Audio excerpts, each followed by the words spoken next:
Hello and welcome back to a brand new video on my channel, where today's video is going to be a special effects makeup tutorial. I'm just going to be showing you how I do it and running you through the steps, so stay tuned to see that. I'm first going to start with some liquid latex. I've got a lot of kit from Graftobian or Graftobian, however you want to pronounce it, which I was very kindly sent, so thank you to those for sending me these. So I'm going to start off by using the this liquid latex from them, and I'm going to pop it on an area, and then over the top of that I'm going to pop on some cotton wool.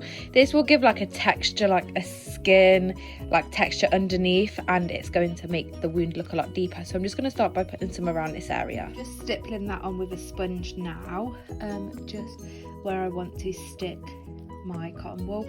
I'm probably going to do a bit more, just like that. That's probably the area I'm going to cover, and then I'm just going to stipple it in with my sponge. This dries clear anyway, so even if you don't need this much, it will dry clear, and then you can use it to stick your scar wax down as well.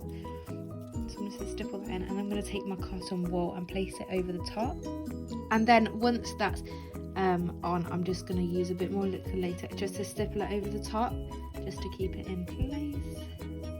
Because the liquid latex is on the top, you can just kind of like rearrange where you want it, so that's what I'm doing here. And now I'm going to start by using scar wax around the edge to make it look like a wound.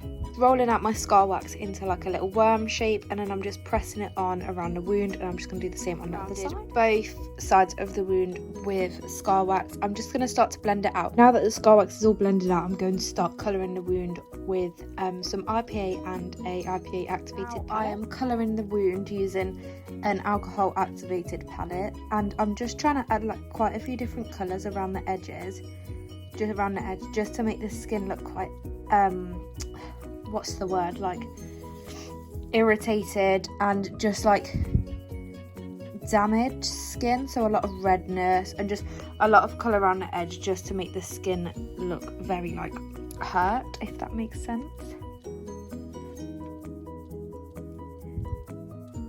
It's time for the blood, and I'm going to be using quite a dark blood because this wound is supposedly quite deep, so you want to be using a dark blood because the blood will be a bit darker a bit further down.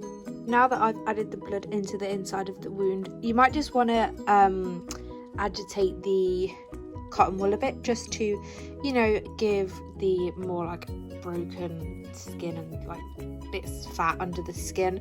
And then I'm going to take a stipple sponge and use this to stipple blood around the wound, because obviously a wound of this size wouldn't just stay the blood in the one place. So yeah, this is a particular messy one. I've added like some runny blood around the edges just to show like the extreme of the wound kind of thing. So that is the final result of the wound. Looks like a pretty nasty one, I'm not gonna lie, but yeah, I'm happy with how it turned out, and yeah, that's the final result. I hope you enjoyed watching that video and maybe got some tips and tricks if you do special effects makeup yourself, or if you don't, just found the video interesting. So please remember to like and subscribe, and I'll see you in my next video.